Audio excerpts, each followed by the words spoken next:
রাজধানী উত্তরার দিয়াবাড়ি এলাকায় মাইলস্টোন কলেজে বাংলাদেশ বিমান বাহিনীর যুদ্ধ বিমান বিধ্বস্ত হওয়ার ঘটনায় বহু শিক্ষার্থী আহত হয়েছেন বলে জানাচ্ছে প্রত্যক্ষদর্শীরা। এদের একটি বড় অংশই আগুনে দগ্ধ হয়েছেন।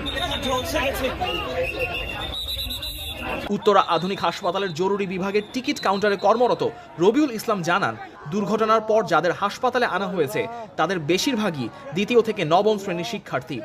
এছাড়াও অন্তত 7 জন অভিভাবক আহত হয়েছে বলে জানান তিনি, যারা বিমান বিধ্বস্ত হওয়ার সময় ওই ভবনের ক্যান্টিনে দুপুরের খাবার খাচ্ছিলেন।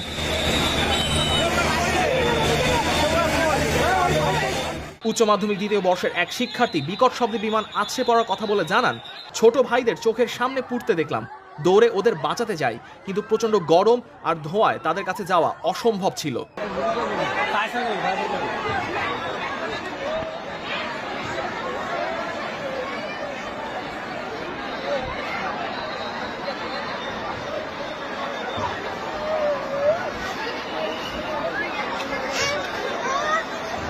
এই যে বাবা